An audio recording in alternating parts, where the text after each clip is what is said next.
मोहब्बत को झांक के देखा और अल्लाह ने फरमाया आज के बाद जो कुछ करते रहो मैंने तुम्हें माफ कर दिया है और मैंने तुम्हारे गुनाहों को भी नेकियों में तब्दील कर दिया है। यही वो जंग थी जिसमें अल्लाह ने 1000 फरिश्तों को उतारा था और अल्लाह ने अपनी रहमत से मुसलमानों की और सहाबा की मदद की और उन्होंने 1000 कुफ्फार को शिकस्त फाश दी। ये मेरे बाएं जानिब वो जगह है जहां बदर के 14 शुहदा को दफन किया गया था। ये मकबरा है जिसे 4 दीवारी के साथ सऊदिया ने बंद किया है। इस मकबरे में वो 13 सहाबा मदफून है जिन्हें यहाँ दफन किया गया और 14वें सहाबी जो थे वो जख्मी थे, वो मक्के के रास्ते पर उन्होंने शहादत पाई और उन्हें वहाँ दफन किया गया।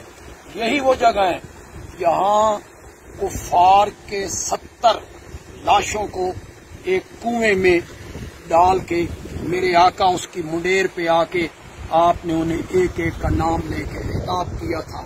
यही इस जगह पे वो कुआं भी है जिसमें आपने उनसे कहा था कि जो कुछ मेरे रब ने मुझसे वादा किया था फतह का, नुसरत का, कामयाबी का, अल्लाह ने मुझसे तो वो वादा पूरा कर दिया है और जो वादा तुमसे तुम्हारे रब ने किया था क्या तुमने उसे सच्चा पाया? तो सहाबा में एक रिवायत में आया कि सबसे पहले हजरत उमर बोले थे और एक रिवायत में आया काला नासुम मिन असहाबिही, बहुत सारे सहाबा इकट्ठे बोले थे या रसूल अल्लाह आप उनसे बात कर रहे हैं जिन जिस्मों में रूह मौजूद नहीं है, क्या ये सुन रहे हैं? तो आपने फरमाया था अल आन लयस्माऊना मा अकूलु लहुम, जो कुछ मैं अब इनसे कह रहा हूं ये उसको सुन रहे हैं। ये आपने फरमाया। ये मेरे आका का मोइजा था, मोजिज़तन उनको सुनाया गया जिस तरह लकड़ी के तने के साथ मेरे आका ने गुफ्तगू की थी। अगरचे हमारे कुछ दोस्त इसी वाकया को मुर्दों के सुनने पर बतौर दलील पेश करते हैं कि आपने उन मुर्दों से कलाम किया और आपने फरमाया वो सुन रहे थे। इससे मालूम हुआ कि दुनिया के जितने मुर्दे हैं जब हम उन्हें सलाम करते हैं या गुफ्तगू करते हैं तो वो हमारे सलाम को सुनते हैं।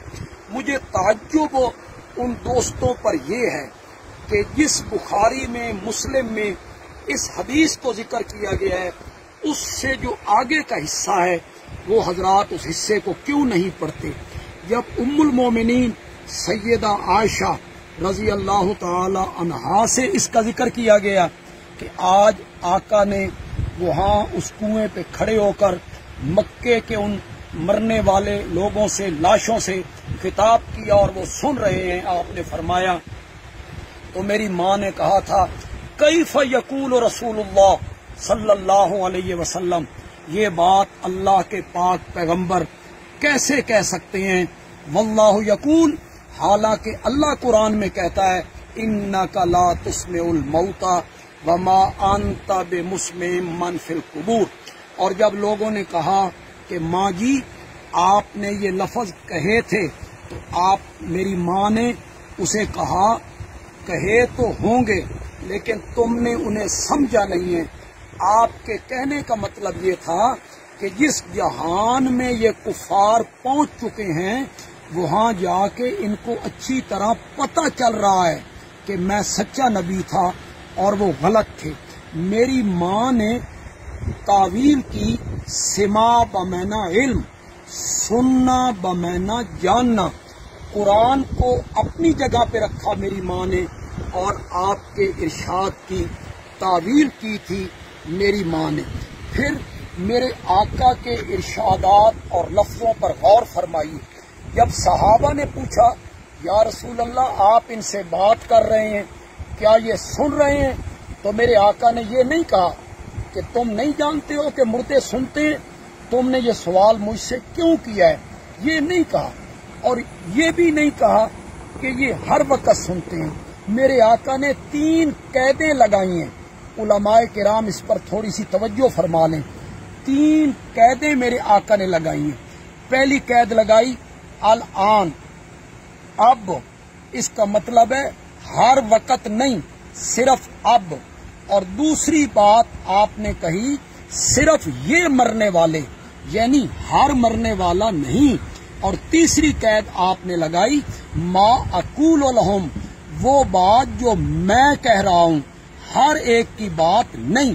یہ آپ کی 3 قیدیں لگانا اس بات کی دلیل ہے کہ جو مرنے والے لوگ ہیں وہ دنیا والوں کا کلام، سلام، پیغام سننے کی صلاحیت نہیں رکھتے، اور بدر کے ان کفار نے جو آپ کی گفتگو کو سنا یا آپ نے ان سے خطاب کیا، وہ آپ کا معجزہ ہے۔ بعض محدثین اس حدیث کو باب المعجزات میں لائے ہیں۔ اور پھر مزے کی بات یہ ہے کہ اس حدیث کے جو راوی ہیں حضرت قتادہ رحمت اللہ علیہ، وہ کہتے ہیں اللہ نے کچھ وقت کے لیے ان کو زندہ کر دیا تھا تاکہ ان کی حسرت میں، افسوس میں، ندامت میں اضافہ ہو۔ تو یہ حضرت قتادہ کا قول ہے۔ تو معجزتاً تو آپ کے مٹھی میں کنکریاں بولی، معجزتاً تو پتھروں نے سلام کیا، معجزتاً تو لکڑی کے تنے نے بھی کلام کیا تھا۔ اب کوئی بندہ یہ کہے کہ چونکہ لکڑی کا وہ تنا بولا تھا، رویا تھا، لہذا دنیا کی ہر لکڑی جو ہے وہ بولتی ہے، وہ پتھر بولے تھے، دنیا کا ہر پتھر بولتا ہے، تو اس کی کمکلی سمجھی جائے گی۔ کہا یہ جائے گا معجزہ اپنے مورد میں بند ہوتا ہے، آپ نے بھی جو ان سے کلام کیا وہ آپ کا معجزہ تھا۔ چنانچہ ہم بدر کے میدان میں ہیں اور بڑی یہاں آ کے ایک بات کا احساس ہوا کہ ہم کار میں آئے، ایئر کنڈیشن کار تھی، سخت گرمی کا موسم ہے، 210 کلومیٹر کا راستہ ہے۔ میں قربان جاؤں صحابہ پر جنہوں نے یہ سفر پیدل کیا، اونٹ نہیں تھے، گھوڑے نہیں تھے، بے سر و سامان تھے، اور انہوں نے پیدل یہ سفر، اور سفر بھی رمضان المبارک میں انہوں نے یہ سفر کیا، اور 200 کلومیٹر اپنے گھروں سے نکل کر 1000 کے لشکر سے ایسے لڑے جس طرح کہ آسمان کے فرشتے بھی اس جذبے اور لڑائی کو دیکھ کر حیران رہ گئے تھے۔ میں کہنا یہ چاہتا ہوں کہ یہ جو رب قرآن میں صحابہ کی تعریفیں کرتا ہے نا، یہ یوں ہی نہیں کرتا، یہ رب تعریفیں تب کرتا ہے کہ صحابہ نے قربانیاں دی تھی، صحابہ نے ایثار کیا تھا، اپنے گھر بار کو چھوڑا، اپنے وطن کو چھوڑا، پھر قرآن نے ان کا تذکرہ کیا، اور جگہ جگہ ان کے ایمان کی، تقوی کی، رشد و ہدایت کی، فوز و فلاح کی، صداقت کی، امانت کی، رضا کی، جنت کی اللہ نے ان سے وعدے کیے تھے۔ اللہ ہماری طرف سے انہیں جزائے خیر عطا فرمائے۔ وما علینا الا البلاغ المبین۔